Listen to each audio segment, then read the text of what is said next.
Alors, avec la permission d'Hachem, aujourd'hui, nous sommes dans la paracha les parachiotes qui parlent de la sortie de l'Égypte.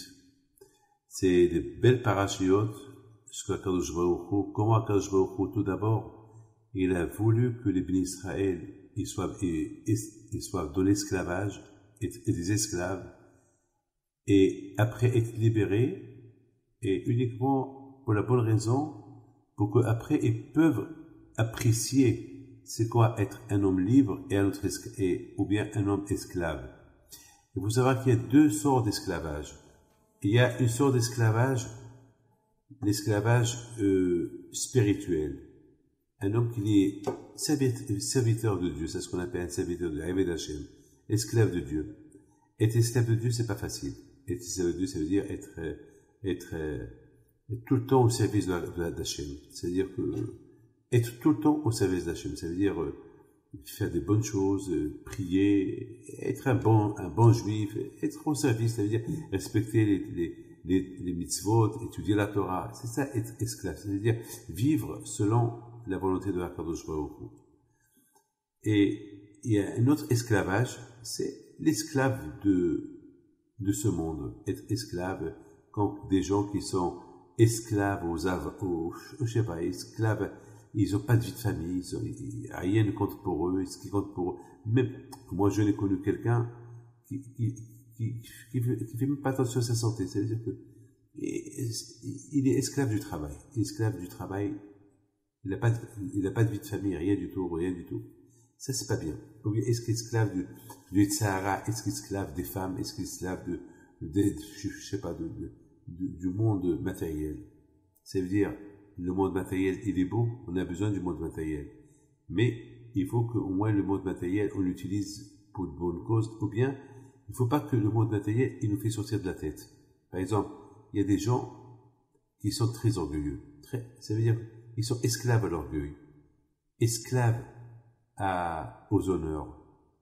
Esclaves à l'argent, esclaves aux femmes, ils cherchent que des femmes, esclaves aux vacances, ils pensent qu'aux vacances, esclaves aux voitures, ils cherchent qu'à changer de voiture, avec chaque fois changer, esclaves aux vêtements.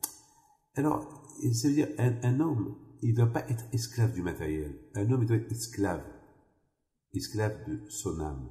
Esclave, parce que, c'est quoi? Parce que la différence entre l'esclave du matériel et l'esclave de Dieu, c'est que l'esclave du matériel, elle aboutit à une fin. Il y a une fin un jour. Un roi, une fois il sera plus roi, il sera sous la terre. Même un roi. Alors, il a beau être le roi des rois, empereur, César, Napoléon, et il peut avoir une fin comme tout le monde. Une fin, vous savez que la terre, une fois j'ai dit à quelqu'un, ce qui unit le monde entier, c'est la terre. Ce qui réunit, même si on est désunis dans le vivant, mais ce qui réunit le monde entier, tout le monde, c'est la terre. C'est la terre. Regardez, malheureusement, à Haïti, ce grand tremblement de terre qu'il y a eu, il n'a pas épargné même pas le président. Il paraît que le président, il est introuvable. 100 000 personnes, 100 000 morts dans un tremblement de terre. Vous êtes au courant? C'est la folie. Ça veut dire que la terre, elle a tremblé, elle a pris tout le monde. Ça veut dire que un homme, il doit savoir que le matériel, il a une fin, il y a une limite au matériel, il y a une limite. Mais le service, d'être au service de Dieu, c'est illimité. C'est illimité. Et être au service de la Akadosh Baruch Hu, c'est dans la vie et dans la mort. Comme Rabbi Hanipi de Alav Shalom, il était un grand sadique pendant son vivant, eh ben, à sa mort aussi, il est plus fort que son vivant. Il est plus fort que son vivant. Donc c'est ça ce que la Torah, elle veut nous enseigner. Hachem, il a voulu qu'on goûte l'esclavage en Égypte. Ou bien être esclave physique, et être esclave de Pharaon, être esclave du Pharaon, sachant que Pharaon était le roi des rois de l'époque, et Akadosh Baruch Hu a voulu montrer aux Juifs, voilà ce roi des rois, ce Pharaon qui est orgueilleux, voilà ce que j'en fais de lui. Donc Hachem, c'était important pour Akadosh Baruch Hu, pour que Hachem, il désigne le peuple juif comme le peuple choisi, comme le peuple à qui il va donner la Torah, et comme la raison de la création du monde pour les peuples d'Israël, il a fallu qu'Akadosh Baruch Hu, il fait goûter aux Juifs, c'est quoi le réel esclavage? Esclavage physique esclavage de ce monde-là, parce qu'ils ont vu comment Paro était esclave de ce monde-là, et puis après, lorsqu'Hachem les a libérés, ils sont devenus tous les esclaves d'Hachem, les serviteurs de Akadosh Baruch Hu avec la Torah. Et là, ils vont décrire, ils vont définir leur, comment ça s'appelle, le choix. Leur choix, ils vont voir. Parce que beaucoup de fois, on peut dire, bah, j'ai pas goûté ça pour savoir ça, j'ai pas goûté ça pour savoir ça. Alors, quand je crois, il leur a fait goûter tout. Il leur a fait goûter le bonheur avant qu'ils étaient esclaves, lorsqu'ils étaient comme des princes en Égypte. Il leur a goûté l'esclavage égyptien. Il leur a goûté c'est quoi l'esclavage des nations, comme Paro, l'Égyptien de son époque. Et après, une fois qu'il les a libérés de tout cela, maintenant, il leur dit, venez maintenant, vous allez goûter mon esclavage, être au service de Dieu. Lorsque on fait les mitzvot, et lorsqu'on a la foi en Akadosh Baruch Hu, qu'est-ce que comment s'appelle le goût qu'il y a dans l'esclavage de Dieu. Il faut savoir une chose. Moi, je m'appelle David Pinto. Sachant c'est quoi être serviteur de Dieu, sachant c'est quoi être au service d'Hachem, et si aujourd'hui on me propose n'importe quoi pour goûter un peu l'esclavage matériel et l'esclavage de ce monde-là, eh ben, j'aurais préféré rester au service d'Hachem. Je voudrais simplement vous dire une chose. Hier soir, je suis parti voir une femme qui est entre la vie et la mort. Elle s'appelle Madame Fima, Madame Yakout Fima. Il était entre la vie et la mort. Il est encore toujours gravement malade. Mais voilà ce que ses enfants m'ont raconté. Lorsqu'elle a eu cette semaine il y a 2 semaines, pardon. Elle a eu, non, je m'excuse, il y a 3 semaines. Elle a eu une crise cérébrale, une attaque cérébrale, et que tout son cerveau était englouti de sang, et ils ont pris un état grave. Les médecins, une fois qu'ils ont passé les radios, les médecins, ils ont dit aux familles, ben, il faut s'attendre d'une seconde à l'autre, elle va mourir. Parce que ce qu'elle a eu, on comprend déjà même pas comment elle est encore vivante. Bon, peut-être qu'elle a du cœur dur, mais attendez-vous à ce qu'elle va mourir d'une seconde à l'autre. D'une seconde à l'autre. Alors, du coup, les pauvres, la famille, ils m'ont appelé, et je connais la famille, ils sont des gens très croyants. Tout de suite, ils ont répondu aux médecins, l'équipe de médecins, nous, on croit en Dieu, vous avez fait votre travail, maintenant, il nous reste la prière. Eh ben, les médecins, ils ont dit, on a l'habitude de certains juifs ils arrivent ici presque mourants. Pour nous, c'est fini, des cas moins graves qui sont morts, mais certains juifs qui viennent ici, ils partent comme vous, comme ça, eh ben, ils se sont sortis. Alors maintenant, à vous, on va voir de combien vous êtes capable d'avoir foi en votre Dieu, en Dieu, pour voir où votre maman, elle va arriver. C'est ce qu'ils ont répondu. Le soir, les médecins, l'équipe de médecins qui se réunissent, ils disent à la famille, restez là ce soir, parce que ce soir, elle part. Toute la famille était là-bas, le soir là-bas. Bien sûr, moi, chaque jour, on m'appelle. Et chaque jour, je donne des réconforts. Chaque jour, je dis, si Dieu veut, il y aura des miracles. Des miracles, des miracles, des miracles. J'étais en Israël, j'étais en Amérique. J'appelle. Et puis, hier soir, j'étais là voir. Entre-temps, grâce à Dieu, son cas s'est amélioré. Chose que les médecins ne comprennent pas. Les médecins, ils ont dit cette semaine à la famille, on a vu des miracles, mais un miracle comme celui-là, on l'a jamais vu. Là, vraiment, on croit. Il y a une force. Il y a une force de prière. Il y a une force. Il y a une force. C'est super. C'est vraiment dommage on connaît pas votre secret. Et c'est quoi votre secret? Ils disaient à la famille. Mais à qui vous priez? Comment vous priez? Mais dites-nous comment vous priez. C'est ce qu'ils m'ont raconté hier soir. Hier soir, j'étais la voir. Grâce à Dieu. Elle parle pas toujours. Mais lorsque je lui ai fait la bracha, elle m'a dit Amen. La première fois qu'elle parle. La première fois qu'elle parle. Hier soir. Oui, hier soir. Avant-hier soir, le jour que je vous ai vu, j'avais écrit une bracha. Il l'a mis sur le coussin et il a ouvert un peu ses yeux. Il a commencé à bouger un peu ses mains et ses pieds.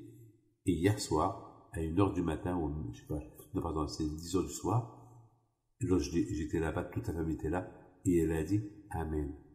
Amen. Amen. Ils n'ont rien compris. Les médecins n'ont rien compris. Eh ben, c'est ça l'esclave de Dieu. C'est quoi esclave?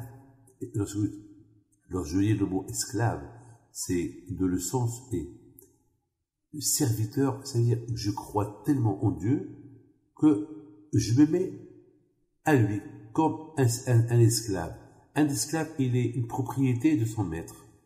C'est son maître, c'est-à-dire, moi, je me mets entre les mains d'Hachem. C'est lui mon propriétaire, c'est à lui, c'est lui qui décide pour moi. Alors lorsque Hachem, il a voulu que les bénis Israël, et finalement, regardez, même les gens qui sont les médecins qui ne sont pas croyants, voyant ces juifs-là, comment ils se mettent au service de Dieu, la foi qu'ils ont en Dieu, le médecin leur dit, et si votre maman, elle meurt, vous n'allez pas être déçus? Vous savez quelle était la réponse? Non, ben c'est Dieu qui n'a pas voulu qu'elle vive. On ne soit pas déçus. C'est inimaginable. Je suis rentré dans sa chambre hier soir, je voyais une photo de tous les tzadikim dans sa chambre à l'hôpital. L'hôpital Saint-Cyprien. Il y avait tout le monde là-bas, toutes les photos là-bas, et des médecins qui rentrent. Ils savent. Même les médecins, ils m'ont respecté hier, parce qu'ils savent qu'il y a une force. Et c'est quoi, d'où cette force, elle vient? Eh ben, cette force, elle vient, regardez, lorsqu'un homme, il aime combien un homme, il aime sa femme ou ses enfants, ou combien un homme peut aimer son argent. Eh ben, c'est pareil, les havdil pour Hachem. C'est-à-dire, se soumettre à Hachem. La différence est entre Hachem et l'argent et la femme et les enfants, c'est que la femme, tu les vois, les enfants, tu les vois, l'argent, tu vois l'argent gagné, mais Hachem, tu ne le vois pas. Ah, ça c'est encore plus ça. Parce que là, tu ne le vois pas. Là, tu crées en toi une foi. Parce que comment tu crées en toi une foi? Parce qu'une logique que tu crées. Comment? Attends, ce monde-là, il n'est pas abandonné. Mon père, il m'a eu. Je suis pas venu de rien. Mon père, il m'a eu. S'il n'y avait pas mon père et ma mère, je ne serais pas là. Mais alors, et cet arbre, et ce soleil, quoi? Qui c'est son père, qui c'est sa mère? Ils sont venus comme ça? Attends, il y a un créateur. Donc, l'homme, il découvre lui-même, c'est ça. Lorsque l'homme, il découvre lui-même son créateur, alors, il devient inséparable de son créateur, et bien, mais son créateur plus que ses parents. Pourquoi? Parce que ses parents, il les voit. C'est eux sa cause. Mais le créateur, c'est lui la cause de ses parents. Non seulement sa cause à lui, mais la cause de ses parents. Le créateur, c'est monter à la source. Monter à la source, c'est monter à la source au moment qu'il n'y avait rien du tout. Et au moment qu'il n'y avait rien du tout, il n'y avait que Dieu. Et c'est Dieu qui a créé tout cela. Donc ça veut dire que je me mets sous le joug de Dieu. C'est ça qu'on s'appelle ce que Hachem a voulu des Juifs ou d'Égypte. Il leur fait faire goûter. C'est quoi l'abondance, la vie, le matériel, être esclave de ce monde-là. Après, il leur a tout pris. Après, il leur a montré comment ils étaient des esclaves de Pharaon, les souffrances avec Pharaon, voyant aussi Pharaon comment il dénigre Dieu, et après, ils ont vu comment Hachem a puni Pharaon, avec les 10 plaies, avec l'Égyptien il les a libérés, et en plus, il leur a montré que Pharaon c'était du nul, et maintenant Hachem propose aux Juifs, maintenant vous avez goûté toutes sortes d'esclavage, vous avez vu des gens qui vivent toutes sortes d'esclavage, même Pharaon qui était esclave de son orgueil, esclave de son royaume. Ah, maintenant, vous allez tester, c'est quoi être mon serviteur. Vous allez tester, voir, et comment vous allez me connaître, c'est, on vous donne la Torah. Avec la Torah, vous allez me tester, vous allez savoir. Et je voudrais simplement vous dire une chose, monsieur Naori. Il faut savoir une chose. Dans la paracha d'ici, de paracha Vaera, Hachem, il dit à Moshe Rabbeinu, il lui a dit comment se comporter en Égypte. Rachid, sur place, il lui dit, c'est quoi comment se comporter en Égypte? Il veut lui dire, n'oublie pas, il faut respecter Pharaon. L'inhog bokavod. Il faut respecter Pharaon. Vous imaginez ça? Alors, je comprends pas. D'un côté, la Torah, Hachem, d'un côté, il veut punir Pharaon. Il veut punir Pharaon, il veut dégrader Pharaon. Il veut montrer à Pharaon qu'il est nul. Mais de l'autre côté, Hachem dit à Moshe, comporte-toi avec kavod, avec honneur, avec, il y a ce qu'on appelle comment on appelle ça? Il y a il y a un protocole, comporte-toi en protocole avec Paro. Alors, Hachem, Hachem, qu'est-ce que tu veux faire? Exactement, Hachem, qu'est-ce que tu veux? Moshe, il aurait pu demander à Hachem, exactement, qu'est-ce que tu veux? D'un côté, tu veux que je me comporte en protocole avec Paro, en le respectant, mais d'autre côté, tu me charges une tâche de le déshonorer, de lui donner des coups. Alors comment je vais donner des coups à Paro d'un côté, et d'autre côté, je vais me comporter en protocole avec lui. C'est comme si je vais chez le roi, et je dis, Sa Majesté le roi, votre honneur, Sa Majesté, Dieu va te punir. C'est logique? Hein? Non, c'est pas logique. C'est pas logique. Ou ça. Eh ben, justement, Hachem, il veut qu'on sache. Vous savez, pourquoi quand je vois il a fait qu'il y a des rois dans le monde? Pourquoi il y a des présidents dans le monde? Parce que, à travers ce qu'on fait à un roi, on apprend comment se comporter avec Dieu qui est le roi des rois. Eh, oui. Par exemple, il y a une halakha qui dit que lorsqu'on fait la Hamida, la prière de la Hamida, on doit avoir une sensation comme si on est devant Dieu. Comme si on est devant Dieu. Comme si on est devant Dieu. C'est parce que il y a un protocole. Lorsque tu es devant un roi, tu bouges pas de lui. Tu le fixes. Tu es propre. Tu n'es pas sale. Tes vêtements, ils sont bien. Tu te portes bien. Tu fais attention aux paroles qui sortent de ta bouche. Enfin, c'est un roi. Ah, mais on est devant un roi. On n'est pas, imaginez-vous que je suis devant le roi du Maroc ou devant le roi d'Arabie Saoudite ou devant la reine Elisabeth, le protocole comment je dois me comporter avec eux. Et je leur parle en troisième verbe. Ça veut dire, je leur parle pas, je vais pas le tutoyer, c'est parce que c'est un protocole, c'est un roi. Justement, Hachem, il a voulu que nous-mêmes, on réalise comment on se comporte avec un roi. Alors après, nous, on va prendre leçon. Si demain un roi, que demain aujourd'hui il est là, demain il va être demain il va mourir, on doit se comporter avec lui en propre et en protocole, la plus forte raison, le roi des rois qui s'appelle Hachem. Mais pour vous voir, on peut dire, eh ben justement, le roi, je le vois, mais le roi des rois qui est Hachem, je le vois pas. Eh ben justement, c'est ça l'aïmouna. Toute l'aïmouna, toute notre foi juive, elle est basée à respecter celui que tu vois pas, qui est Hachem. Que c'est lui. Forcément, parce que ce monde, il n'est pas abandonné. Ce monde, forcément, il a un créateur. Il a un créateur. Et c'est pas possible que ce monde, il n'a pas de créateur. Donc, automatiquement, lorsque l'homme, il arrive à ce point-là, qu'il y a un créateur, et qu'il respecte ce créateur, alors automatiquement, il va voir la vie qui ne dépend plus de lui. Une fois, j'ai dit à quelqu'un, écoute-moi, c'est simple. Si tu penses que c'est toi, que t'as pas besoin de l'aide de Dieu, tu te débrouilles bien, ah ben le bon Dieu va te dire, d'accord, tu peux bien te débrouiller, débrouille-toi. Et le jour que tu as un problème, ah ben c'est ton problème. Mais que lorsque quelqu'un croit en Dieu, il va pas dire, je vais me débrouiller. Il va laisser tout sur le nom de Dieu. Alors, lorsque j'ai un problème, qu'est-ce que je dis? Ben quand je me crois, j'ai un problème. Je vais pas dire à quelque chose, je vais me débrouiller. Bon, je vais faire des efforts pour arranger mon problème, mais toujours avec l'aide de Dieu. Mais alors je me dis, ben c'est mon problème, c'est pas le problème de Dieu. Ça. Alors bon Dieu va dire, ah bon, tu penses comme ça? Alors je te laisse te débrouiller, on va voir où tu vas arriver.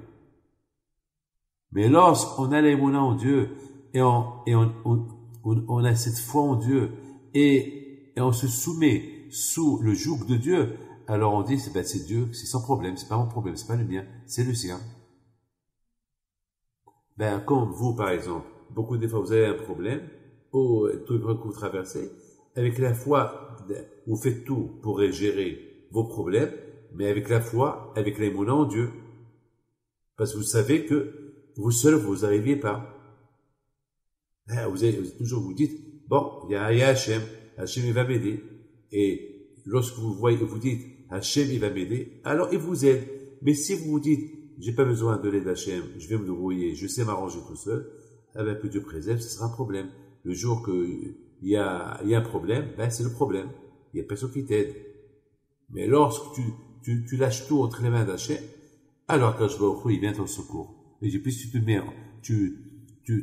es mon serviteur et tu te soumets à moi, alors je suis là, Hazak, c'est vérité, c'est moi qui t'ai créé, c'est moi qui t'ai donné tout ce que tu as, très bien, et c'est à toi, je te prends pas. Alors, mais tu veux que je les maintienne chez toi, très bien, je t'aiderai. Et c'est comme ça. C'est ce que Hachem il a voulu que Israël, ils apprennent avant de quitter l'Égypte. Avant qu'ils ont quitté l'Égypte, Hachem il a voulu, c'est pour ça que il a voulu que Moshe Rabbeinu, il se comporte bien avec Paro. Ça veut dire que d'un côté, il punit Paro, mais de l'autre côté, il ne dégrade pas Paro. Toujours, il lui donne tous les honneurs et le protocole qu'il mérite. D'ailleurs, une fois, Moshe dit à Paro, tu vas voir le jour, il va venir, et tes serviteurs, ils vont venir chez moi, se prosterner devant moi pour que je quitte l'Égypte. Il aurait pu dire à Paro, tu sais Paro, il viendra le jour que toi-même tu vas venir devant moi, tu vas te prosterner devant moi pour que je quitte l'Égypte. Il n'a pas dit ça à Moshe à Paro, parce que c'est un roi quand même. Un roi ne se prosterne pas devant un homme. Et c'est ce que Hachem il a voulu que Moshe Rabbeinu, même lorsqu'il punit l'Égyptien, il ne faut pas que Moshe, il attaque directement Paro, il déshonore Paro. Pourquoi? Parce que quand même Paro c'est un roi. C'était à l'époque un roi des rois. Et il faut se comporter avec lui en protocole. Pourquoi? Comme c'est les Juifs, ils apprennent que lorsqu'ils doivent, après, lorsqu'ils vont plus servir Paro, ils vont servir Hachem, eh bien, ils vont se comporter avec Hachem avec protocole. Comme on doit se comporter avec un roi des rois. C'est extraordinaire, ça. Vous savez, par exemple, dans la paracha de cette semaine, il y a quelque chose qui est extraordinaire. Par exemple, Hachem, il a donné une des plaies, Arov. Arov, c'est les animaux qui sont entrés en Égypte et ils ont dévoré, ils ont blessé, ils ont tué. Mais ce qui est incroyable, c'est que les animaux, ils étaient en mélange. Les lions, les tigres, il y avait de tout. Il y avait de tout. Tous les animaux, il y avait un mélange d'animaux. En général, lorsqu'il y a un mélange d'animaux, c'est la guerre entre eux. Parce que c'est la guerre entre eux. Par exemple, c'est la guerre entre eux.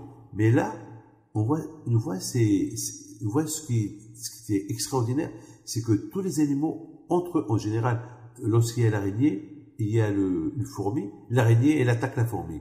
Mais là, on voit que l'araignée, elle n'a pas attaqué la fourmi. Mais voilà que l'araignée, elle attaqué que l'Égyptien et pas la fourmi. Ils étaient tous en paix. L'eau et le feu, ils ont fait la paix. Tous étaient en paix. Parce que là, Hachem a voulu montrer à Paro, c'est moi le patron, c'est moi qui ai créé le feu, c'est moi qui ai créé l'eau, et c'est moi qui ai dit que l'eau, il éteint le feu, et c'est moi qui ai voulu que les animaux, et chaque insecte, chaque animal, ils soient pas mélangés avec les autres, les lions c'est avec les lions, les tigres avec les tigres, et le lion avec les lions, et le tigre avec les tigresses, et les fourmis avec les fourmis, et non pas avec les poux. Il faut pas qu'il y ait un mélange. C'est moi qui ai voulu que ce soit ainsi. Hachem, il a voulu montrer à Paro que c'est Hachem qui a créé les animaux qui restent ensemble. Mais lorsqu'Hachem leur dit, allez-y ensemble, attaquez mes ennemis, ils font tous la paix. C'est extraordinaire. C'est extraordinaire. C'est ce que Hachem a voulu montrer une chose extraordinaire à Paro. Il a voulu montrer, regardez, ces animaux-là qui attaquent l'Égypte, les Égyptiens, ils attaquent pas les Juifs. Le Ma'atid'o qui est Hachem Bekarav Haaretz. Comme tu saches, c'est moi Hachem qui réside dans la terre. Et je sais ce qu'il y a dans la terre. Et c'est moi qui sais combien des étoiles il y a dans le ciel. Je connais exactement combien des animaux il y a. Les lions qu'il y a, toutes les espèces. C'est moi qui sais tout. Toutes les espèces d'animaux. C'est moi qui connais tout. C'est moi qui connais tout. C'était important pour que Hachem, il montre aux Juifs de quoi il est capable. Et que c'est lui qui est le créateur. Que Hachem, il est le bon Dieu. C'est lui qui dirige la nature elle-même. Étant donné que les Égyptiens, ils vénéraient les animaux, en général, ils considéraient les animaux comme Dieu, alors qu'Hachem, il a puni. Il les a punis par les animaux. Les animaux sont venus, il les a commencé à les dévorer. Alors, c'est vraiment, les Égyptiens, en voyant que les animaux les dévorent, ils ont commencé à leur dire, mais on vous vénère, on vous apporte des offrandes, on vous apporte des sacrifices, pourquoi vous le faites ça? mais qui les écoute? Là, Hachem, il a montré aux animaux, aux Égyptiens, que leur Dieu, c'était pas leur Dieu. Et c'est parce que même les animaux, ils sont soumis. C'est Hachem qui les a créés. Ils sont soumis à sa volonté. L'argent est soumis à la volonté d'Hachem. L'or, tout. C'est inimaginable. On avait aussi lorsqu'il y avait l'épidémie, le dévers. L'épidémie, Hachem a dit que tous les animaux qui appartiennent aux Juifs, ils meurent pas, et les animaux qui appartiennent aux Égyptiens, ils meurent. Et c'est ce qu'on a vu. C'est extraordinaire. Là, on a vu qu'Hachem connaît. Il peut différencier entre le Juif et l'Égyptien. Et c'est important que Hachem il montre tout ça aux Juifs. Pourquoi il devait nous montrer tout ça aux Juifs? Pour que le Juif, après, il va prendre sa béhéra, comment dirais-je, sa béhéra, la béhéra, c'est-à-dire, une conscience, pour que le Juif prenne conscience, et son libre arbitre, que c'est Hachem le Créateur, et celui qui dirige tout, et ça vaut la peine de le vénérer, et ça vaut la peine de se soumettre à ses ordres. Parce qu'on a vu, comment ça s'appelle, les Égyptiens qui vénéraient les animaux, les animaux, ils font ravage avec eux. Et ils ont vu la vérité, ils ont vu que être soumis sous le joug de Pharaon, c'est un échec total. Voilà, mon fils, la raison pourquoi Akadosh Baruch Hu, il a voulu que les Bnei Israël, parce qu'Hachem, au fait, Hachem, si vous voulez libérer les Bnei Israël, il aurait pu libérer les Bnei Israël avec un tremblement de terre, comme le tremblement de terre qui s'est passé à Haïti. Un tremblement de terre égyptien, et c'est fini. Et toute l'Égypte croule. Toute l'Égypte tombe. Mais Hachem n'a pas voulu faire ça. Hachem a voulu que les Bnei Israël, ils voient, ils réfléchissent. Entre chaque coup et coup, que Hachem apporte égyptien, le Juif, il réfléchit. Il fait un bilan. Il commence à aimer Hachem, à connaître Hachem, pour le connaître davantage, pour l'aimer. Pour qu'après, l'homme, le Juif lui-même, il va faire son choix. Quelle sorte de serviteur il va être? Est-ce qu'il va il va continuer à être au service de l'argent? Est-ce qu'il va être au service de l'orgueil, au service de la colère, au service des honneurs, au service de Pharaon? Ou bien être un esclave, carrément un esclave, qui va être au service de Pharaon? Ou bien il va préférer être l'homme le plus heureux du monde, qui va être le serviteur du roi des rois? Et les Bénédictins, ils ont choisi être le serviteur de la Akadosh Baruch Hu. Et ce qui est impressionnant aussi, c'est que Makat Arouv, la plaie cette fameuse plaie dont Hachem a voulu faire, a montré aux Égyptiens la séparation entre le peuple juif et le peuple égyptien, comme il a dit, fais un petit peu doute, ben Ami ou ben Amra, demain on saura qui est mon peuple, qui est ton peuple. On a vu que ces animaux-là, en général, les animaux ne sont jamais unis. En général, les animaux, chaque espèce, elle vit seule. Ils ne se mélangent pas. Et là, on a vu que les animaux, ils étaient mélangés. Toutes sortes d'animaux, ils étaient là. Ils ont fait ravage chez les Égyptiens. Et là, tout le monde, Hachem n'a pas envoyé que des lions ou des tigres, ou une seule espèce d'animaux sauvages. Il a envoyé toutes les espèces. Et en général, la fourmi, elle a peur de l'araignée. L'araignée, elle mange la fourmi. L'araignée, elle mange la mouche. Ou le tigre, il mange le brebis. Ou les animaux moins dangereux que lui. Là, on a vu qu'ils étaient tous unis. Tous unis. Je pense que c'est aussi comme un message. Un message que je a voulu montrer au Béni Israël. Même que les 12 tribus, par leur nom, par le nom de la tribu, ils sont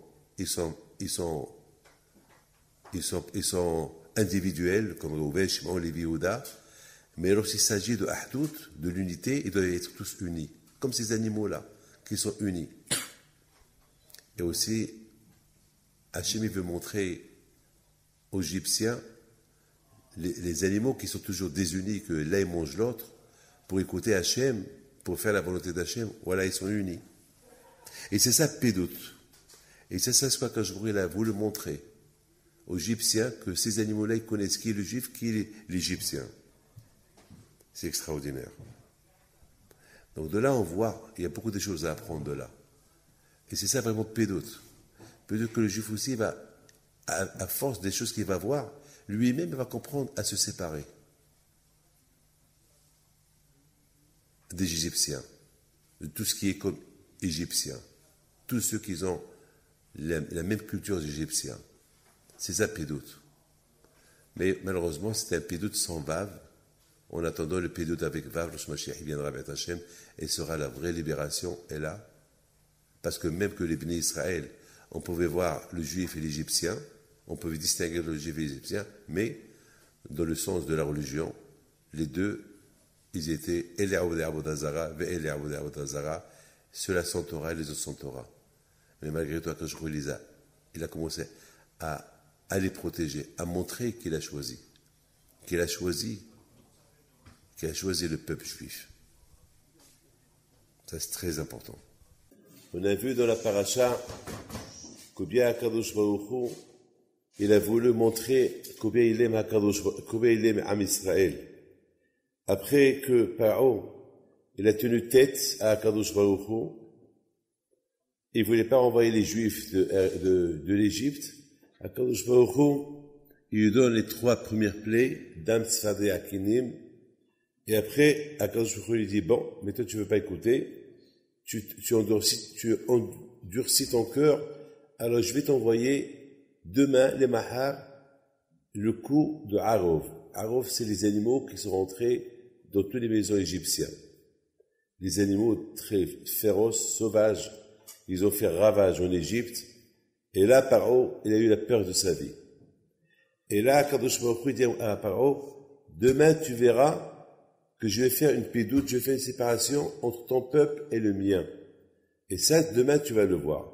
À partir de demain, tu vas voir qui c'est ton peuple, et à partir de demain, tu vas voir qui c'est mon peuple. C'est-à-dire que jusqu'à maintenant, toi, Paro, tu te prends pour un Dieu, et même les Juifs, ils se trompent, ils croient que tu es un Dieu, mais à partir de demain, lorsque les animaux, ils vont rentrer, et parce qu'on sait très bien que les Égyptiens, ils vénéraient les animaux. Alors en général, si je vénère quelqu'un, il doit me protéger. Alors si les Égyptiens, ils vénèrent les animaux, a priori, ils doivent les protéger. Et là, non seulement qu'ils ne les ont pas protégés, et là, il vient les animaux que eux, ils vénèrent, ils vont venir, ils vont faire ravage. Ils vont les manger, ils vont les massacrer, ils vont les blesser, ils vont leur faire peur. Même les brebis, les petits bétails que eux, ils étaient considérés comme des dieux chez les Égyptiens, eux-mêmes, ils sont rentrés dans les maisons égyptiennes, ils ont fait ravage. Et ça, tu verras ça, les mahar. Demain, tu verras ce signe-là. Demain, tu verras ce signe. Et demain, tu vas voir qui c'est ton peuple et qui c'est mon peuple. Demain, tu vas voir la séparation que je vais faire entre ton peuple qui croit en toi et entre mon peuple qui croit en moi. Ah, maintenant, Rabotai, maintenant, il y a une question qui se pose. La question qui va se poser peut-être, Paro, il va dire à Moshe Rabbeinu, mais quelle est la différence? Pourquoi mon peuple et ton peuple, ils sont différents? Même ton peuple, ils sont Abodei Abodazara. Même les Juifs, ils croient avant moi. Mais pourquoi il n'y a que moi seul, le bon Dieu, il va me frapper? Quelle est la raison? Et pourquoi cette pédoute? Pourquoi cette séparation, cette libération que Hachem va faire demain? Il va faire une séparation entre ton peuple. Quelle est la raison? Alors, il y a ici Ibn Ishai qui dit une phrase extraordinaire.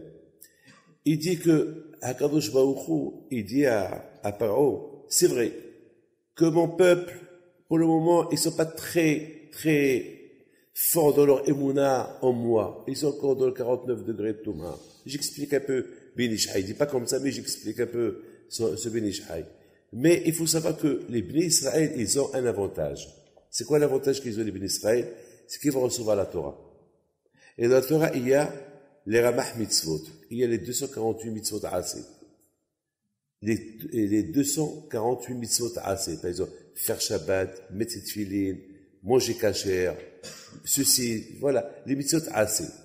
Et moi, j'ai toujours dit que celui qui est fort en faisant les Mitzvot Aseh, automatiquement, il fera les Mitzvot Aseh. Toutes les Mitzvot, il y a 365 Mitzvot qu'il faut pas faire. Par exemple, ne pas manger le cochon, ne pas toucher une famille d'A, ne pas faire ceci, ne pas faire cela. Ça, c'est mitzvot lo ta'asé. Et celui qui fait bien les mitzvot ta'asé, alors il finira un jour par finir, et pas un jour. Automatiquement, il fera les mitzvot. Quelqu'un qui fait la prière, hein, il va pas voler. Quelqu'un qui fait la prière, il va pas tuer. Donc, automatiquement, lorsqu'il y a mitzvot ta'asé, alors, un homme, il va pas faire les mitzvot lo ta'asé, il va pas les faire. Les noms que la Torah, les interdictions que la Torah interdit, il va pas les faire. Donc, Ben Ishai, il dit, c'est quoi le mot les mahar? Parce qu'on s'est posé une question. Hier, je me suis posé une question. Pourquoi Moshe Rabbeinu dit à partir de demain, les mahar? Demain, tu vas voir cette séparation. Alors, Ben Ishai dit, c'est quoi les mahar? C'est mahar, c'est ramah. C'est quoi ramah? Il donne deux explications. Ou grâce à la Kriyat Shema, parce qu'il y a 248 lettres, de Shema Israël jusqu'à Hashem Elokeichem Emet, il y a 248, avec les trois mots que j'allais le répète, Hashem Elokeichem Emet. Grâce à ces Kriyat Shema que les Bnei Israël, ils vont faire, grâce à ça, parce que dans Kriyat Shema, on dit, Ve'afta et Hashem Elokeichem, il faut aimer Hashem. Dans Kriyat Shema, on dit, il faut aimer ton prochain. Dans Kriyat Shema, on dit, il faut pas faire Avodah Zara. Et dans Kriyat Shema, il y a toute la émouna dans Kriyat Shema. Grâce à Kriyat Shema, que les Israéliens vont recevoir, et qui vont dire, alors, demain, je ferai cette séparation. C'est ça le mot les mahar. Les mahar, ça veut dire les mahar. Ça veut dire, ba'ab, lamed, ça veut dire ba'ab, à cause de mahar, c'est les mêmes lettres de Rama. Les 245 lettres de Kriyat Shema, ou bien, Rahem, ça veut dire Ahavat Israël, l'amour qu'il y a entre les Juifs. Parce qu'il y a beaucoup de mitzvot qu'on doit faire. Mais on ne peut pas tous les faire. Mais parce qu'on s'aime, parce qu'il y a Israël, arrivé Zébézé, les Juifs, ils sont liés les uns avec les autres. Alors, ce que moi je ne peux pas faire, toi tu vas le faire. Chacun complète les mitzvot de l'autre. Donc on se complète. Il y a une mitzvah qu'il faut divorcer. Et attends, je ne veux pas divorcer ma femme pour faire plaisir à Kadosh Baruch Hu. Mais il y a quelqu'un qui va divorcer. Alors, celui qui va divorcer va bien faire le divorce dans le shalom, dans la paix, dans la joie, alors comme si nous tous on a accompli cette mitzvah-là. Et c'est ça, la raison pourquoi Akadosh Baruch Hu dit à Paro, tu vois Paro, si je fais une différence demain entre toi et eux, parce qu'il y a Kriyat Shema qu'ils vont faire, et parce qu'il y a les mitzvot assez qu'ils vont faire, et parce qu'ils s'aiment entre eux, et parce que, et demain, à partir de demain, tu vas voir, c'est qui ton peuple et c'est qui mon peuple. Je voudrais simplement vous raconter une petite histoire que j'ai écoutée hier. Hier, on a été à Sarcelles pour aider à la construction de la Beth Midrash synagogue. Il y a un juif simple. Il se lève, il a dit, faites-moi, c'est un juif, le pauvre, qui a perdu son fils il y a 4 ans, à Ashdod. Et le pauvre, il s'est levé, il a dit, il faut que je raconte une histoire. Il faut. Alors moi, j'ai dit, laissez-le raconter. Il a raconté, il a dit qu'il était à Marrakech il y a 2 ans, quelque temps. Il est parti pèleriner à un tzaddik qui s'appelle Sidi Yahya, à Dmenat.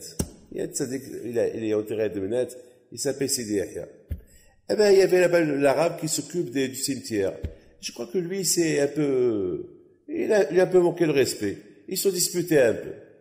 Et l'arabe, il dit aux juifs, c'est pas parce que vous êtes ici 4 quarts des Israéliens, des juifs, que tu peux faire de moi ce que tu veux. Tu sais que moi, je surveille ce tzaddik ici. Et tu vas voir, parce que tu m'as fait honte, tu m'as fait du mal, bisrout ce tzaddik-là, qu'il est juif, lorsque tu prends le cas, il va se renverser 3 fois le cas. Pour que tu sauras que ce que tu m'as fait, tu as mal fait. Maintenant, le juif, il dit, toi, un arabe, tu me parles comme ça? Mais moi, je suis juif, toi, tu es un arabe. Comment? Pourquoi le tzaddik, il est juif, va t'écouter? Il a dit, pourquoi le tzaddik, il est que pour toi? Le tzaddik, il est pour les juifs, pour les arabes aussi. Pourquoi? Et le plus important, c'est que ce tzaddik-là, il servait le bon Dieu. Alors, tu vas voir ce qu'il va... Il a un peu peur. Il a dit, peut-être qu'il a raison. Il a dit, ah, là, c'est un arabe, qu'est-ce qu'il va... Quoi, une malédiction d'arabe, il va faire son effet. Il prend le quart. Les 3 quarts qui sont partis, et dans un virage, le quart où il était lui, il s'est renversé 3 fois. Et grâce à une pierre, un rocher, qu'il a tenu le quart, autrement il serait tombé dans le ravin. Et vite, il a commencé à penser, maintenant, les 2 quarts, ils sont arrêtés, et qu'est-ce qu'il voit devant ses yeux? Parce que c'est la route de Marrakech, il voit un gros serpent qui vient jusqu'à son visage, il lui fait comme ça. Et on sait que les tzadikim, lorsque celui qui va, c'est la coutume qu'on a, que celui qui va appeler les tzadikim, il voit un serpent, c'est que sa prière va être exaucée. Donc c'est quelque part, regardez à Botaï, c'est les tzadikim, lorsqu'ils servent à Kadosh Baruch Hu, les tzadikim, avec amour, avec misérot nefesh, eh ben, non seulement dans leur vivant, ils sont considérés des tzadikim, même après leur mort, ils sont encore plus forts que dans leur vivant. Maintenant, on comprend pourquoi le mot pédout, parce que pédout, mais ça veut dire pédout, il n'y a pas le vav. Alors que pédout, il y a toujours avec vav. Et bien, on se pose la question pourquoi. Biche, elle donne une réponse. Moi, je vous donne une autre réponse. Moi, je pense que, malheureusement, le pédout avec le vav, il n'était pas complet. Pourquoi? Parce qu'Akadosh Baruch Hu, il sait que les Messias, ils n'ont pas encore reçu la Torah. A priori, ils vont être libérés. Pourquoi? Il n'y a pas de raison pour qu'ils soient libérés. C'est avec un merci. C'est avec un chesed, rahamim, que Hachem, il fait l'équipe d'Israël, qui fait demain une différence entre l'Égyptien. Et les Avodazara, et les Avodazara. Kadosh Baruch Hu, il fait, Avot, par rapport à Avot, Kadosh Baruch Hu, il fait quelque chose de définitivement à dire pour Am Israël. Donc, la libération, la pidoute, même que la pidoute, elle était le lendemain, parce que le lendemain, il y avait, les animaux sont rentrés, ils ont fait ravager les Égyptiens, et non pas chez les Juifs. Et on a vu une séparation, qui est le peuple de Dieu, qui est le peuple égyptien, on a vu ça. Mais quand même, il y avait un peu de mitatadin, quand même. Il n'y avait pas il y avait un peu de rigueur quand même. C'est pour ça que le pédoute, le mot, j'ai fait une séparation, n'était pas majou, mais ben, Hachem, parce qu'ils n'ont pas encore reçu la Torah, ils ne font pas encore Kriyat Shema, il n'y a pas encore la Ahavat Israël à 100%. Ben, Hachem, le pédoute d'après l'autre Mashiach, il va venir, ça c'est un pédoute avec Vav.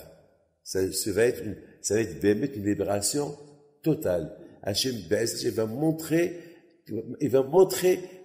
ben, son amour propre à Israël.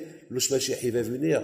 Et comme vous le savez tous, parce que, entre-temps, on a la Torah, et il y a Ahavat Israël, il y a, aujourd'hui, on est plus équilibré, plus armé que nos parents, qu'ils étaient en Égypte, qui n'ont pas reçu la Torah.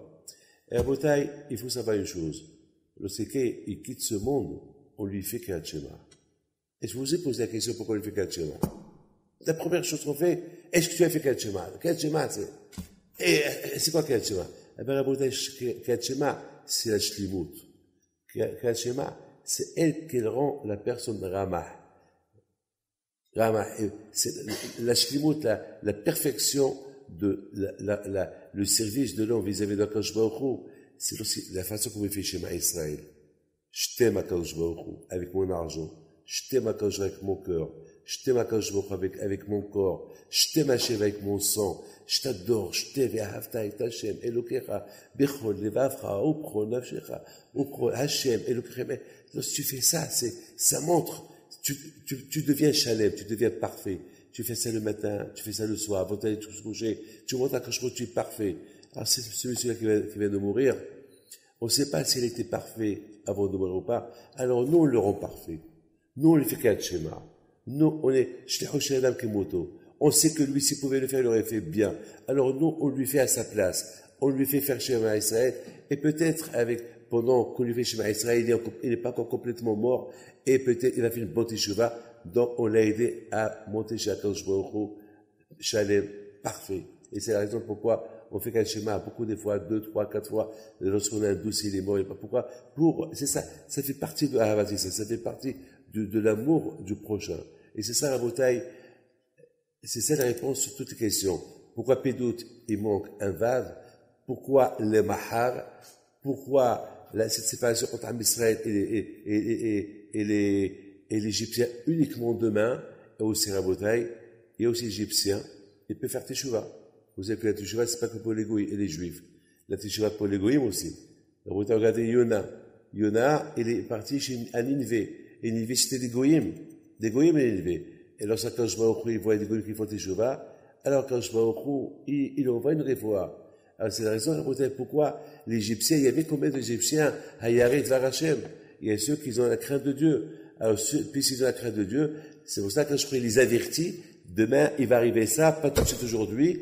Pourquoi? Peut-être, entre-temps, il peut faire Teshuvah. Le contraire, quand ça l'arrange que le Goy, il fait Teshuvah. Hachem, ça l'arrange pas qui nous punit. Quand je vois le tremblement de terre qu'il y a eu à Haïti, il y a presque 250 000 morts, et à savoir combien encore de milliers de morts ils vont découvrir. Eh bien, Rabotai, n'oubliez pas que là-bas, il y a beaucoup de Toum'a là-bas. Et maintenant, Rabotai, je n'ai pas content de ce qui est arrivé là-bas, on a l'appel, on prie à Hachem qu'il y ait moins de morts. Mais pour vous dire, quand je vois, il envoie des avertissements comme ça. Parfois, il envoie des avertissements pas durs, et après, lorsqu'il voit qu'on ne fait pas attention, il voit des avertissements plus durs. Parce que si c'est arrivé à Tahiti, il aurait pu arriver en Guadeloupe, ou en Martinique, ou à l'île de la Réunion, c'est à côté, hein. Mais là-bas, il y a des Juifs. Là-bas, il y a peut-être des mitzvot, là-bas, peut-être je sais pas quoi. Et puis, ça peut arriver à Paris. Ça peut arriver. Israël, c'est l'endroit où il peut y avoir beaucoup de tremblements de terre. Donc, il avertit. Regardez ce que je peux faire. Hayari de la Rachem. Ceux qui prennent conscience, ils voient ça. Alors, il y a une petite chose à faire. Mais ceux qui sont têteux, ils s'en foutent pas mal.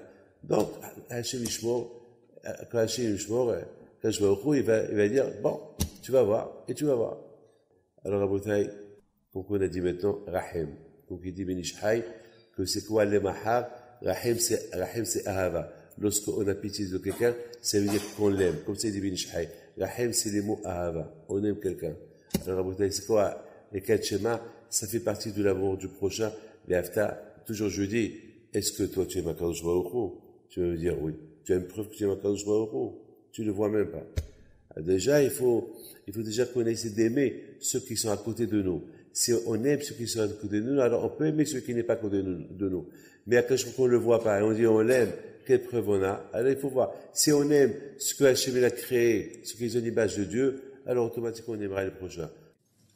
Ce soir, nous sommes tous réunis pour venir en aide au Beth Midrash, la synagogue Bethel. Tout d'abord, ce qui est extraordinaire, c'est que, avec quelle dignité, le comité de Bethel, il remercie Rav Béros, consistoire de Sarcelles, de les avoir hébergés pendant plus de 25 ans. En plus, qu'est-ce qu'ils disent? On ne cherche pas une division. Au contraire, avec la nouvelle synagogue, on sera plus unis. Alors écoutez très bien. En même temps, ce soir, on fête la Hiloula de Baba Saleh alav shalom. Je voudrais vous rappeler que le mot Bethel, la maison de Dieu, qui s'appelle Bethel, le premier qui a donné ce nom, c'est Yaakov Avinu. Lorsque Yaakov Avinu alav shalom, il a fait un rêve.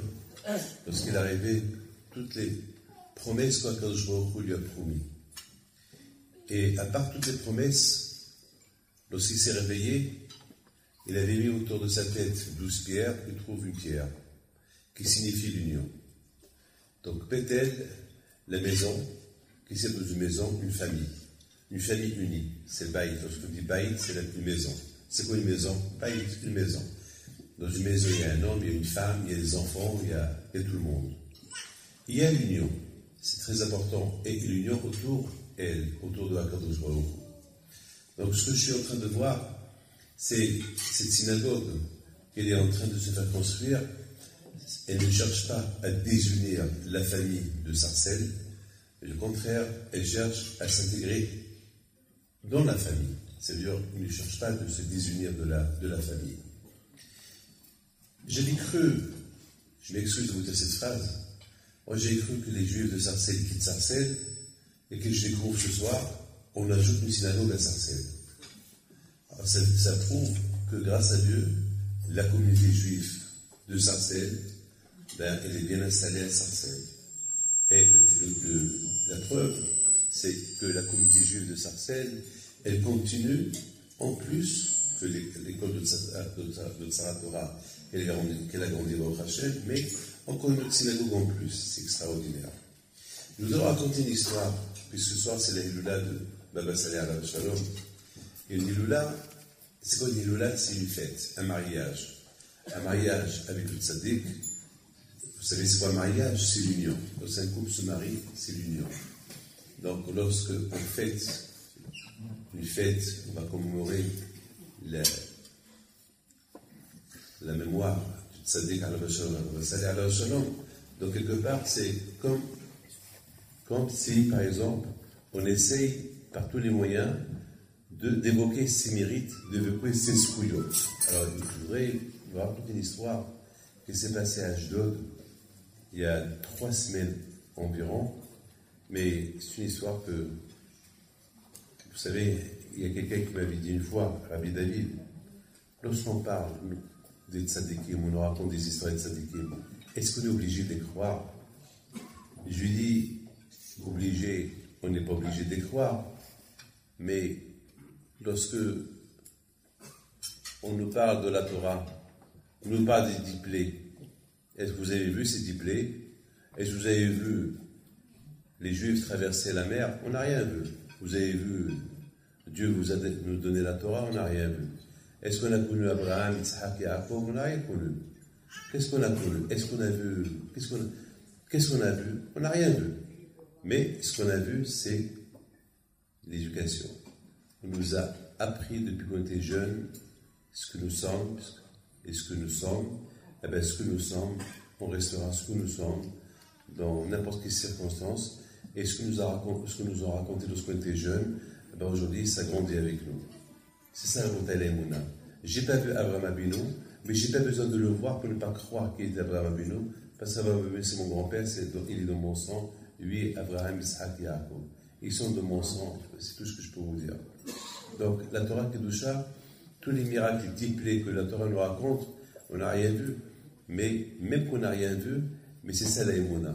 La Emouna, ça veut dire lorsque le papa, il éduque ses enfants depuis qu'il est jeune, donc il va grandir avec ses connaissances, comme il a dit Rabberos, malheureusement il y a beaucoup des enfants qui ne savent même pas qui c'est Abraham. Mais moi, on me parle d'Abraham Avinu, eh bien, j'imagine, vous savez, je vous enseigne une chose. C'est pareil qu'à Pessah, que là je m'assois avec ma femme et mes enfants, et je pense à la sortie de l'Égypte, et je dis, Hayam Adam, chaque juif, il doit faire semblant, il doit faire d'une manière comme s'il est sorti de l'Égypte. Vous savez, moi, chaque fois que j'entends une histoire d'un tzaddik, chaque fois que j'étudie la Torah, ben j'imagine la Torah, j'imagine l'histoire, et j'imagine que j'étais dans l'histoire. C'est pas avec une histoire qu'on me raconte. Eh ben, j'imagine que je suis parti de l'histoire. On fait partie de l'histoire, je répète, on fait partie de l'histoire. Et lorsqu'on fait partie de l'histoire, donc on est concerné par l'histoire. Donc on est concerné, donc on a vécu l'histoire. Donc ça veut dire vivre l'histoire, c'est d'être dans l'histoire et d'être entier dans l'histoire. Et je voudrais vous raconter cette histoire-là que Madame Aviva, Madame Aviva Azoulay, elle est venue me voir il y a 3 semaines. Sam, elle est venue, c'est Ashdod. Elle me dit, David, je viens, il faut que je vous raconte une histoire, parce qu'elle vient avec sa sœur, il faut que je vous raconte une histoire.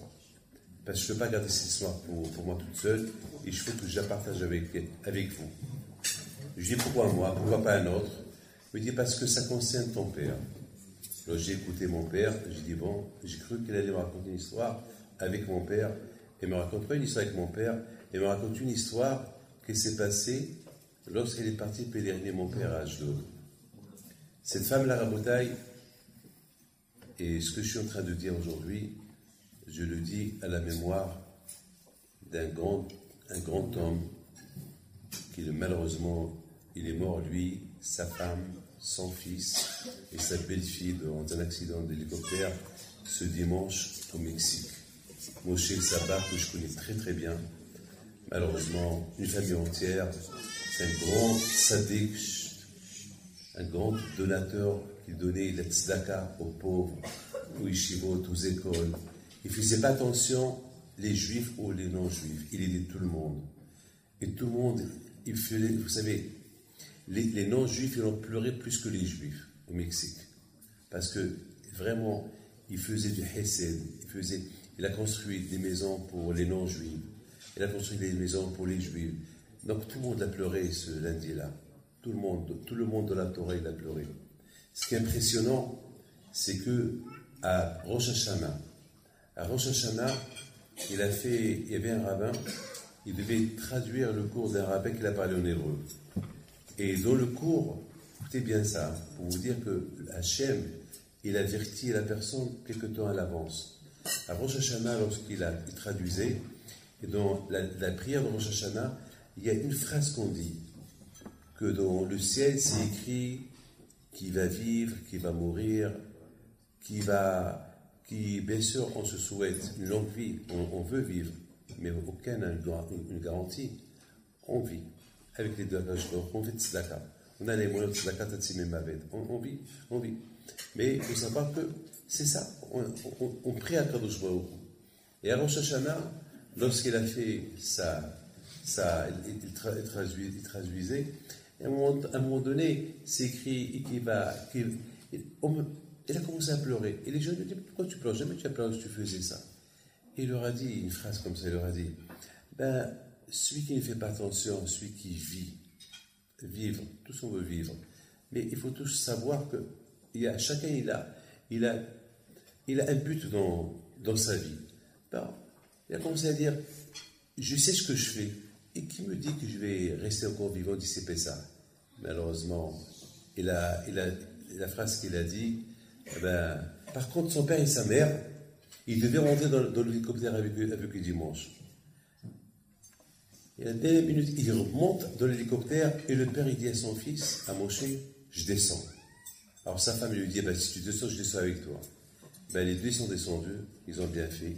C'est Hachem qui a voulu qu'ils ne restent pas là-bas. Le père, tandis que les pauvres, ils sont partis. Bon, rapportez ce que je dis et ce qu'on va faire ce soir, les Lunishmatam. Parce que c'est des grandes sadikim. Rapportez, cette femme-là, écoutez, c'est une belle histoire et j'arrive. De cette histoire, vous allez tout comprendre. C'est quoi les monas des tzadikim. Cette femme, Rapportez, elle me dit, Rabbi David, mon mari, ça fait longtemps qu'il ne travaille plus et on m'a coupé l'électricité. Écoutez bien. Pendant 3 mois, je n'ai pas d'électricité. Et je ne sais pas quoi faire. Pendant la journée, il y a l'électricité. Le soir, il n'y a pas d'électricité. On utilise les bougies. Bon, la pauvre. Alors, tout de suite, je lui ai dit, et maintenant, vous avez l'électricité? Je voulais l'aider. Je voulais l'aider, lui payer l'électricité pour avoir l'électricité. Il dit, non, Rabbi, il faut écouter l'histoire. Alors, il me dit, il y a 3 semaines, je suis parti pèleriner ton père à Ashdod. Je suis parti, j'ai commencé à prier. C'est ça la force de la prière. La force de la prière, la force de l'aïmouna. Cette femme-là, je vous donne un parole d'honneur, elle m'a dépassé. Elle m'a dépassé. Vous allez voir pourquoi je vous dis, elle m'a dépassé. Je dis alors, tu as prié? Mais dit, après que j'ai prié, j'ai dit à ton père, mais dis, va chez le bon Dieu, mais par lui. Mais dis-lui que c'est beau. Il veut qu'on étudie la Torah. Il veut qu'on envoie nos enfants à étudier la Torah. C'est très beau. Mais mes enfants, j'ai 7 enfants, ils sont tous dans les écoles juives. Et le grand, il est à la yeshiva. Et le soir, il vient à la maison. Il n'y a pas d'électricité. Il ne peut même pas faire ses devoirs. Alors, qu'est-ce qu'il veut le bon Dieu de nous? Est-ce qu'il veut qu'on étudie la Torah ou pas? S'il veut qu'on étudie la Torah, pourquoi je n'ai pas d'électricité? Qui me donne l'électricité? Dis-lui qui me donne l'électricité. Je lui dis, alors qu'est-ce qui s'est passé avec moi? Je voulais savoir le reste. Et elle parlait avec un tombeau. Mais les tzadikim, ils ne sont pas morts. Vous croyez que le Vassali, il est mort? Il n'est pas là. S'il est mort, il ne serait pas là aujourd'hui. Est-ce qu'on est en train de faire une fête pour quelqu'un qui est mort? Non. On dit que les tzadikim, ils ne sont pas morts. On dit que les tzadikim, c'est des vivants. Tzadikim, mitatan, les kaim haïm. Pour nous, les tzadikim, ils ne sont pas morts, ils sont vivants. D'accord? Il y a Yaakov Abinu, comme c'est écrit, Yaakov Lomet. Bon. Je dis alors que c'est passé. Il me dit alors tout de suite, ce que j'ai fait, je vois un monsieur qui rentre lui aussi pèleriner ton père. Il avait le portable. Je lui dis, ça ne vous dérange pas de me prêter votre téléphone, j'appelle à la maison, la voisine pour voir si mes enfants ils vont bien parce que, vous savez, c'est l'hiver et il fait nuit. Et déjà, vers 5 heures, déjà en Israël, il fait nuit. Et voilà, le monsieur lui dit, prenez-moi le téléphone. Elle appelle sa voisine et sa voisine, il lui dit, oui, Aouba, et je peux parler avec Haïm, mon fils. Il doit être à la maison. Il dit, bon, je vais l'appeler. D'ailleurs, tout à l'heure, ils m'ont donné une bougie, je leur ai donné une bougie. Bon. Elle va, il appelle Haïm. Haïm, il vient chez sa mère. Oui, maman. Il dit, où tu es, maman? Tu n'es pas à la maison? Oui, je suis ici au cimetière. Je suis en train de pèleriner à Pimouché, à Aaron Pinto. Et qu'est-ce que je fais? Je prie, je demande qu'il va chez le bon Dieu, qu'il nous donne la lumière, ça suffit. Est-ce qu'il y a la lumière à la maison? Il lui demande. Maman, mais ça fait 3 mois, il n'y a pas de lumière. Mais va voir. Il dit, il n'y a rien à voir. D'ici, je vois, il n'y a pas de lumière. C'est en face, il n'y a pas de lumière. Et soudain, il pousse un cri. Il dit, maman, mais qu'est-ce qui se passe? Ou tu es au cimetière, ou tu es à Hevrat Hashmal. Tu es parti payer tu es parti payer l'électricité. Je dis non, je suis au cimetière. Je dis maman, mais il y a je sais pas, il y a la lumière qui est venue, il y a la lumière. Ah, tu vois. Bah, alors il m'a écouté, hein. Comment je vous parle et j'ai la chaud au bout. Mais c'est quoi ça? Comment vous comprenez ça? Comment vous comprenez ça? Il n'y a rien à comprendre. Je vous donne la parole d'honneur, il n'y a rien à comprendre.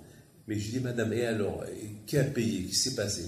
Il me dit, eh bien, la semaine dernière, il me raconte, ils sont venus de Hevrat Hashmal, écoutez bien, de la maison de Hevrat Hashmal, la maison d'électricité, la société d'électricité, l'UDF, en Israël, à Ashdod. Ils ont voulu voir le compteur. Et il leur a dit, pourquoi? Ben, on voit que tu n'as pas payé, et on voit que le gars, on voit que le compteur chez nous, à Hevrat Hashmal, il marche chez vous. Et on voit que dans nos ordinateurs, on voit que tu n'as pas encore payé. Alors, on ne sait pas ce qui se passe. Il a commencé à rigoler. Alors, le monsieur, il ne comprend rien du tout. Il dit, mais pourquoi vous riez? Je dis, ben, qu'est-ce que vous voulez? Je vous paye, je n'ai pas d'argent. Mais attends, comment vous avez fait? Ben, je suis parti chez Rabbi Moshe Pinto, et lui, il a arrangé l'affaire. Lui, il lui dit, Rabbi Moshe Pinto, il travaille chez nous. Il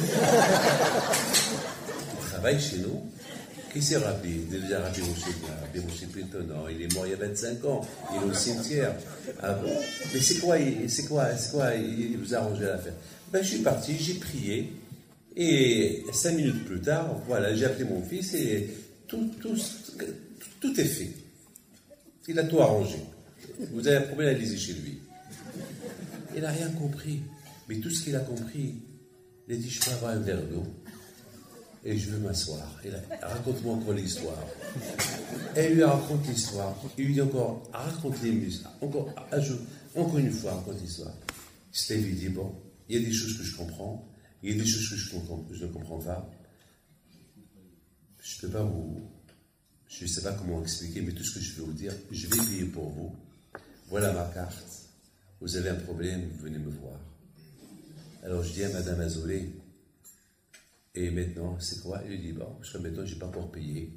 Ça marche. Ça marche. Il y a ce monsieur-là, il m'a cité son nom. C'est lui maintenant qui s'occupe de moi, j'ai sa carte. Si j'ai un problème, je vais l'appeler. Sinon, ben, je vais retourner chez votre père. Voilà les tzadikim. Donc, et je termine avec une seule phrase. Je vous en prie, une seule phrase, je termine. Vous êtes tous des croyants. On doit continuer à diffuser la Torah. Pour pouvoir diffuser la Torah, on a besoin de Bethel.